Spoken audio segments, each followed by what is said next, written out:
सत्य सुनाम प्रभु सात भाग्य सुप्रकाश सद्गुरु चरना सरोज रज जन्म मरण करनाश बंदो चरण कमल तब कृपा से धो गुरुदेव गति दात्रता कलसु पार उतार खेब सत्य कबीर दयाल प्रभु कृपा किन्ह भरपूर आयो यह संसार महा जीव चिताय अंकुर साधु रूप धरि आइया किन्हो सबदा पुकार चेतु स्तन पाई के करहु बचना शिकार। आदरणीय दूर दूर से आए धर्म प्रेमी सज्जनों, माता एवं बहनों, नौजवान साथियों, संत महापुरुषों, आज बड़े सौभाग्य की बात है, सहरसा जिला के अंतर्गत प्रताहा ग्राम में 2 दिवसीय सद्गुरु कबीर सद्ज्ञान महायज्ञ का आयोजन किया गया है। इसी संदर्भ में हम लोग दूर दूर से आकर के यह सत्संग पंडाल में उपस्थित हुए हैं, इसलिए कि हमारे जीवन का जो दिशा और दशा है यह दोनों बदल जाए। इसी संदर्भ में सद्गुरु कबीर साहब के विचारों में से 1-2 पंक्ति को रख रहा हूँ। बोलिए सद्गुरु कबीर साहेब की। लगता है आप लोग सत्संग में नहीं बैठे हुए, लगता है कोई शोक सभा में बैठे हुए। सत्संग में अगर हकीकत में बैठे हुए हैं तो यह शरीर को और अपने जीवन को सफल बनाने के लिए हम लोग दिल से किसी भी चीज में भाग लेना चाहिए। बोलिए सद्गुरु कबीर साहेब की। साहब का एक साखी आया है, सत्संग सत्संग सब कहे, सत्संग सत्संग सब कहे, सत्संगी नहीं कोई, कथा वार्ता कीर्तन ये तो सत्संगी नहीं होए। साहब का विचार है, हम अपने जीवन में सत्संग हर जगह होता है। आज के इस कली काल में हर संप्रदाय, हर मजहब, हर विचार का सत्संग रोज होता है, लेकिन इस सत्संग से हमारे जीवन में बदलाव कितना हुआ, हमारे जीवन में समर्पण की भावना कितना हुआ और हम अपने आप को कितना सत्संग से बदल दिए, यह देखना। क्योंकि सत्संग में आना यह नहीं जो हम सत्संग अगर बैठ गए तो हम सत्संगी हो गए, ऐसी बात नहीं। सत्संग को जब तक हम लोग उस पर मनन नहीं करेंगे, चिंतन नहीं करेंगे, विचार नहीं करेंगे, तब तक हम लोग सत्संगी नहीं बन सकते। क्योंकि हम लोग शरीर को अगर सत्संग अगर ढाल ले, अगर हमारा विचार भिन्न भिन्न जगहों पर है, भिन्न भिन्न मतों में है, हम अपने आप को नहीं बदल पाएंगे। हम लोगों को सत्संगी बनने की जरूरी है। तो सत्संगी बनने के लिए हमारे मन में सेवा की भावना होना चाहिए, दया की भावना होना चाहिए, करुणा की भावना होना चाहिए, तब हम लोग अपने आप को सत्संगी बन सकते हैं। आज यह बड़े सौभाग्य की बात है जो यह इतना बड़ा आयोजन किया गया है और इस प्रताहा ग्राम में लमसम 99% लोग वैष्णव हैं, लेकिन यह पंडाल का जो दिशा और दशा देख करके लग रहा है जो सिर्फ हम लोग बाहर से सत्संगी हैं। बाहर से हम लोग इतना बड़ा मंच का भी आयोजन किया गया है, यह कबीर लीला का भी आयोजन किया गया है। यह इस बाहरी दुनिया से और बाहरी आडंबर से हमारा कल्याण होने वाला नहीं।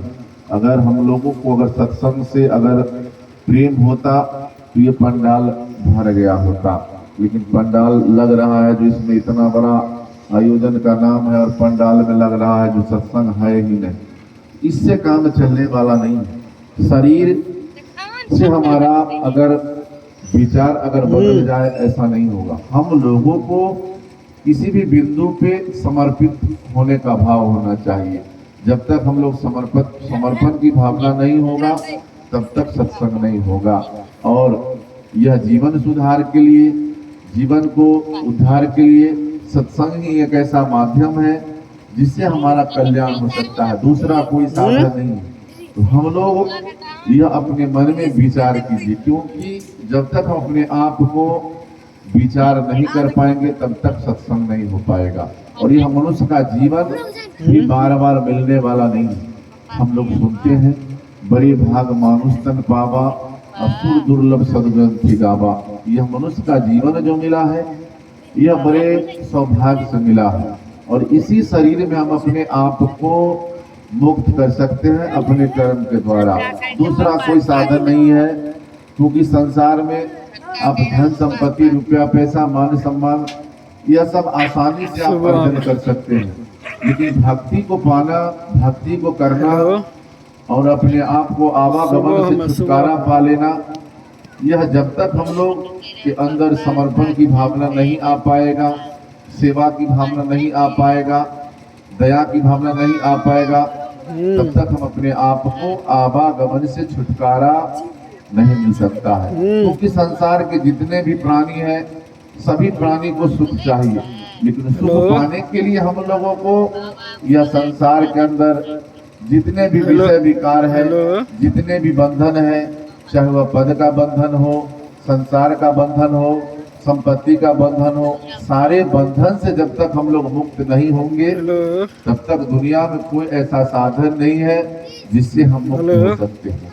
और मुक्त होने के लिए हम अहंकार को छोड़ दिए, ईर्ष्या द्वेष को छोड़ दिए, कलह क्लेश को छोड़ दिए, इससे भी अपने आप को जीवन को मुक्त बना सकते हैं। क्योंकि यह शरीर जो हम लोग को मिला है, यह शरीर से हम लोगों को परोपकार की भावना होना चाहिए, सेवा की भावना होना चाहिए। साहब का पद है, तन मन धन से कीजिए और निस्दिन पर उपकार, और यही नरसार देह से निस्दिन करे बाद विवार। यह बाद विसार, यह जीवन जो मिला है हम लोगों को तन मन धन से निस्दिन पर उपकार करने के लिए मिला है। तो हम अपने आप में उपकार की भावना है या नहीं है, ये हम लोगों को अपने अपने मन में ही पता होगा, क्योंकि आप उपकार का भाव है या नहीं है। यह शरीर जो है सार है, इस सार देह में हम लोगों को जब तक इसमें जीवात्मा है तब तक यह शरीर जो है सार है। इससे जीवात्मा निकल जाए तो यह शरीर का कोई काम नहीं है। तो हम लोगों को यह मन में जो वाद विवाद रोज विसारना चाहिए, क्योंकि यह शरीर बार बार मिलने वाला नहीं है, बड़े सौभाग्य से मिला है। तो इसी जीवन में हम जो चाहे कर सकते हैं। दूसरा मतलब जो है खानी, दूसरा प्राणी मनुष्य के अलावा भक्ति नहीं कर सकता, और भक्ति करने के लिए हम लोगों को भाव की जरूरत है। जिस प्रकार हम लोग सांसारिक जीवन में कहीं जाते हैं दुकान में कोई सामान खरीदने के लिए, तो जब तक हम लोगों को भाव नहीं मिलता है तब तक सामान हम लोग नहीं खरीद पाते। तो यह जो है भौतिक जीवन को छोड़ करके अध्यात्म में आने के लिए, भक्ति को अर्जन करने के लिए भाव की जरूरत है। अगर अहंकार होगा तो भक्ति नहीं हो पाएगा। अहंकार से भक्ति नाश होता है, ज्ञान का नाश होता है, पद का नाश होता है। तो हम लोगों को अहंकार रहित जीवन को जीना होगा, क्योंकि यह जीवन बार बार मिलने वाला नहीं है। किसी नीतिकारों ने कहा है, जीवन खत्म हुआ तो जीने का ढंग आया, जीवन खत्म हुआ तो जीने का ढंग आया, असम्मा बुझ गई तो महफिल में रंग आया। यह जीवन जब आपका चौथापन में चला जाएगा, भक्ति करने का समय, ज्ञान अर्जन करने का समय अगर खत्म हो जाएगा तो आप चौथापन में चले जाएंगे, तो चाह के भी आप कुछ नहीं कर पाएंगे। क्योंकि सारा काम, चाहे हम लोग भौतिक क्षेत्र में हो चाहे आध्यात्मिक क्षेत्र में हो, सब कुछ हमारा शरीर जब तक काम करेगा, शरीर में बल रहेगा, विवेक रहेगा, बुद्धि रहेगा, तभी हम भौतिक हो या आध्यात्मिक हो किसी भी बिंदु पे चल सकते हैं। अगर शरीर हमारा काम करना बंद कर देगा, न हमसे भौतिक उपलब्धि हो सकता है, न आध्यात्मिक उपलब्धि हो सकता है। तो जब तक हमारे पास समय है, उस पे हम लोगों को चिंतन करना चाहिए, मंथन करना चाहिए, विचार करना चाहिए। क्योंकि मनुष्य के जीवन में कहीं कुछ नहीं है। हम लोग अगर अंधविश्वास में भटकते हैं, पाखंडवाद में भटकते हैं, तो यह संसार से हम लोग विपरीत जा रहे हैं। क्योंकि सदगुरु कबीर साहब हम लोगों को कर्म की प्रधानता दिए हैं और शरीर से बाहर कहीं कुछ नहीं है। यही शरीर को आप आत्मा है, आत्मा के को आप परमात्मा बना सकते हैं अपने कर्म के द्वारा। क्योंकि मनुष्य ही एक ऐसा प्राणी है जिसके अंदर ज्ञान है, वह ज्ञानी हो गया। जिसके अंदर त्याग है, वह त्यागी हो गया। जिसके अंदर विवेक है, वह विवेकी हो गया। जो आप अपने आप को बनाना चाहते हैं, इसी जीवन में बना सकते हैं। दूसरा कोई साधन नहीं है, दूसरा कोई उपाय नहीं है। तो हम लोगों को यह निर्णय करना होगा।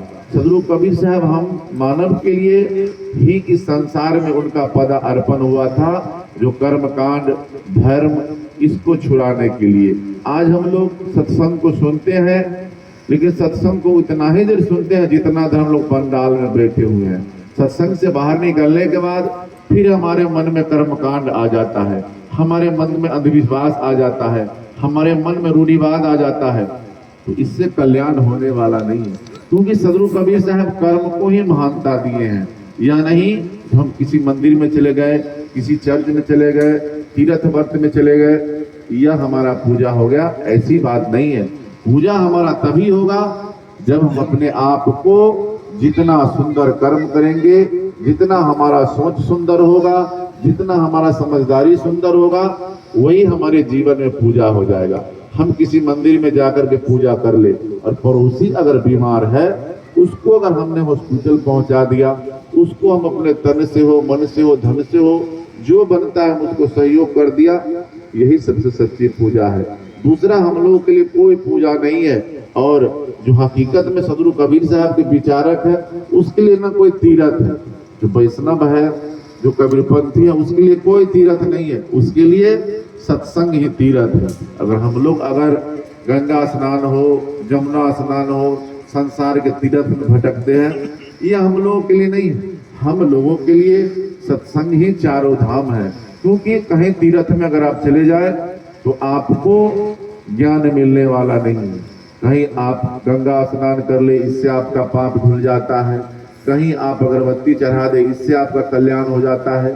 लेकिन सत्संग में जब तक आपको दिशा नहीं दिया जाएगा, संत गुरुजन के द्वारा उपदेश नहीं दिया जाएगा, वह उपदेश को आप अपने आचरण में नहीं उतार पाएंगे, अपने परिवार में नहीं उतार पाएंगे, अपने रहनी में नहीं उतार पाएंगे, तब तक कल्याण होने वाला नहीं है। हम लोगों को हर बिंदु पर विचार करने की जरूरत है। आज जो यह सत्संग का आयोजन किया गया है, इस सत्संग में अगर यह सत्संग 2 दिवसीय सत्संग का आयोजन किया गया है, इस सत्संग से हमारे परिवार में, हमारे अंदर आत्मा में, हमारे समाज में अगर परिवर्तन नहीं हो पाया, तो यह सत्संग जो है बेकार हो जाएगा, निरर्थक हो जाएगा। इस सत्संग को अगर सार्थक बनाना है, तो हम लोगों को विचार को अपने जीवन में उतारना पड़ेगा। क्योंकि करहु विचार याते सब दुख जाई। जो व्यक्ति अपने जीवन में विचार कर लेगा, उसका आधा से अधिक दुख खत्म हो जाएगा। और जो व्यक्ति विचार नहीं करेगा, क्योंकि जीवन में परेशानी आती है, अगर गुस्सा आता है, लेकिन वह जीवन भर नहीं रहता, आता है और चला जाता है। अगर गुस्सा को अगर हमने बर्दाश्त कर लिया, क्रोध को हमने बर्दाश्त कर लिया, तो समझ लीजिए हमारा काम बन जाएगा। अगर बर्दाश्त करने की क्षमता अगर हमें नहीं है, तो थोड़ा सा अगर असावधानी अगर हो गया, तो हमारा जो है बना काम बिगड़ जाएगा। तो हम लोगों को सहजता की जरूरी है, हम लोगों को समर्पण की जरूरी है, हम लोगों को शीतलता की जरूरी है। यह शीतलता कहीं बाहर नहीं है, यह हमारे मन में है। प्रेम कहीं बाहर नहीं है, हमारे मन में है। तो हम लोगों को वैसे विचार को अपनाना पड़ेगा। क्योंकि आप लोग सुनते हैं पोथी पढ़ी पढ़ी जगमुआ, अब पंडित भया न कोई, और 2.5 आखर प्रेम के पढ़े सो पंडित हुए।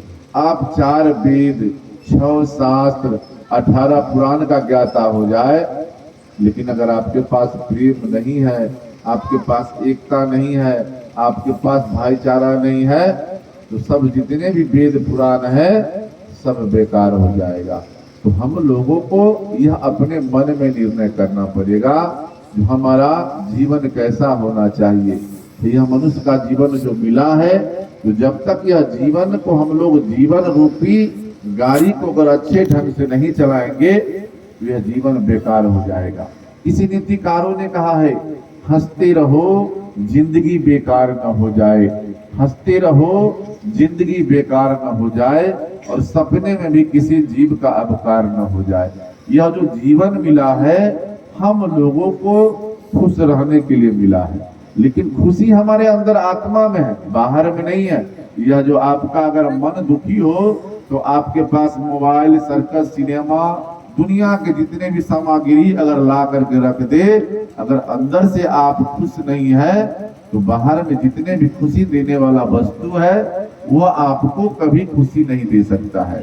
अगर आपके पास कुछ नहीं है, आपका अगर आत्मा अगर प्रसन्न है, आपका सोच अगर प्रसन्न है, वही आपके जीवन में खुशी का साधन है। तो हम लोगों को यह निर्णय करना है जो हम अपने तन से हो, मन से हो, धन से हो, वचन से हो, पद से हो, किसी को कष्ट नहीं दे। यह भी एक सत्संग है। तो अपने अपने मन में विचार करके देखिए, जो आप अगर हकीकत में संत हैं तो आप किसी को अगर कष्ट दे रहे हैं तो आप संत नहीं हैं। अगर आपने कष्ट नहीं दिया तो आप संत हैं। क्योंकि हम लोग किसी भी चीज को परसेंटेज निकालते हैं, अंदर आत्मा में उसी प्रकार आप परसेंटेज निकाल करके देखिए, जो हम बाहर से संत हैं या अंदर से संत हैं। हम लोग जितने भी इस पंडाल में बैठे हुए हैं, यह संसारिक नाम सबका नाम अलग अलग, किसी का राम किसी का श्याम है, लेकिन सत्संग में आप किसी भी पंथ को मानते हैं, किसी भी मजहब को मानते हैं, सभी व्यक्ति को, चाहे माता हो, बहन हो, भाई हो, बंधु हो, सभी को सत्संगी कहा जाता है। बाहर से तो हम लोगों को सत्संगी कहा जाता है, कहीं सत्संग भी जाते हैं तो हमारा और आपका संबोधन जो है सत्संगी से ही किया जाता है, लेकिन आपके अंदर आत्मा में आप कितना परसेंट सत्संगी है यह आपको ही पता होगा, दूसरा कोई व्यक्ति नहीं बता सकता है। क्योंकि बाहर से अगर हमारा आप कितना हो अगर मजबूत हो जाए, आप पद को बना ले, रूप को सजा ले, छाप चंदन तिलक को लगा ले, भेष को बना ले, यह सब बाहरी बनावट है। अंदर से आप कितना मजबूत हैं, अंदर से आपका कितना इरादा पक्का है, आपका सोच पक्का है, यह आपको खुद पता होगा। अगर आप अंदर से मजबूत नहीं है तो बाहर से कितना हो आप बना ले, सजा ले, इससे कल्याण होने वाला नहीं है।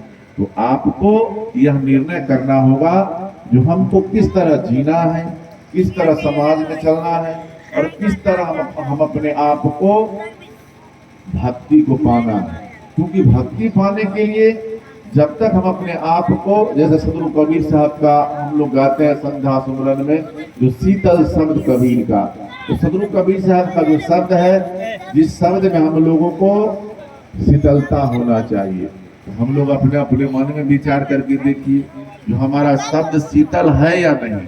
अगर आपका शब्द अगर कटुक है, आपका शब्द जो है समाज के हित के लिए, परिवार के हित के लिए अगर नुकसानदेह है, तो वैसे शब्द का हम लोगों को प्रयोग नहीं करना चाहिए। और धर्म से हम लोगों को हमेशा वंचित रहना चाहिए।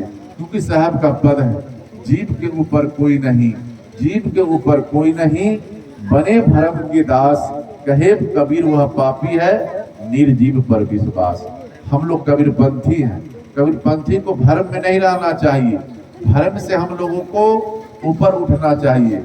क्योंकि हमारे ऊपर हम लोग सुनते हैं जो इसको बहुत सारा ग्रह है, जिसके अंदर हम लोगों को पंडित बाद में जो है अंधविश्वास में हम लोगों को फैलाया जाता है। हम लोगों को जितने भी ग्रह है, जितने भी चक्र है, इस सब से हम लोगों को ऊपर उठना है। क्योंकि अगर ग्रह के पीछे अगर हम जाएंगे तो हमारा सत्संग बिगड़ जाएगा, तो हमारे ऊपर कोई नहीं है, तो हम लोगों को इसके ऊपर हम लोगों को नहीं पड़ना है, धर्म में नहीं जाना है, ग्रह गोचर में नहीं जाना है, संसार के जंतर मंत्र इसमें नहीं फंसना है, क्योंकि हमारे ऊपर कोई है ही नहीं। अगर ग्रह है तो संसार के जितने भी जीव जंतु पशु पक्षी सबों के लिए नहीं है, सिर्फ मनुष्य के लिए ही बनाया गया है। इससे हम लोगों को वंचित होना पड़ेगा और हम लोगों को जीववादी है, हम लोगों को जीव को पूजा करना चाहिए। जैसे हम मनुष्य हमारे लिए सर्वोपरि है, अगर मनुष्य के अलावा हम लोग अगर निर्जीव व्यक्ति को अगर मानते हैं, पानी पत्थर पहाड़ को मानते हैं, तो हम लोग सत्संगी नहीं है। क्योंकि हम लोगों को यह सदगुरु कबीर साहब के वचना अनुकूल हम लोगों को यह उपदेश दिया गया है, जो निर्जीव व्यक्ति निर्जीव वस्तु को हम लोगों को उसमें प्राण नहीं है, न वह बोल सकता है, न खा सकता है, न वह क्रिया कर सकता है, तो हम लोगों को वैसे पूजा को नहीं करना है। हम लोग वैसे पूजा को करना है जिससे किसी का कल्याण हो जाए, किसी का भला हो जाए, वैसे पूजा को हम लोगों को करना है। और पूजा सर्वोपरि है, क्योंकि हम लोग यह भी सुनते हैं सत्संग के द्वारा, जो गुरु को पूजा कीजिए सब पूजा जगमाही, जैसे सींचे मूल को साख पात अघाई। हम लोग एक तरफ करते हैं गुरु को पूजा करना चाहिए, और दूसरा तरफ हम लोग देवी देवता या 56 करोड़ जो बना हुआ है इसमें हम लोग फंस जाते हैं। इससे भी हम लोगों को वंचित होना होगा, क्योंकि हमारे लिए गुरु की प्रधानता है। आप किसी भी क्षेत्र में चले जाइए, बिना गुरु का ज्ञान होने वाला नहीं है। एक चाहे आप कपड़ा सीने सिलाई सीख लीजिए, कोई भी क्षेत्र में बिना गुरु का कल्याण होने वाला नहीं है। और सदगुरु से हमारा जो है अध्यात्म का बोध होगा, अध्यात्म पर चिंतन मंथन होगा, और हम लोगों को भक्ति मार्ग सदगुरु के द्वारा ही मिलेगा।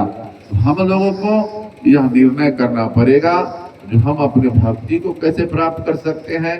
तो भक्ति जब तक हम लोग सदगुरु के शरण में नहीं जाएंगे, गुरु के सानिध्य में नहीं जाएंगे, और बिना गुरु का कुछ होने वाला नहीं है। क्योंकि बिना गुरु का अगर जो भी कुछ करते हैं वह सब बेकार है, वह सब निष्फल है। हम लोगों को कोई भी काम करना चाहिए गुरु के द्वारा ही करना चाहिए, तभी हमारा कल्याण होगा। क्योंकि यह भौतिक हो चाहे आध्यात्मिक हो, बगैर गुरु का ज्ञान हो ही नहीं सकता है। दुनिया में जितने भी महापुरुष हैं सभी ने गुरु के पास गए, लेकिन आज हम लोग गुरु के पास को छोड़ करके हम लोग इधर उधर भटकते हैं। इससे काम चलने वाला नहीं है। सत्संग का आज पहला दिन है, पहला सत्र है। इतना ही शब्दों के साथ हम अपनी वाणी को विराम देते हैं। बोलिए सदगुरु कबीर साहेब की।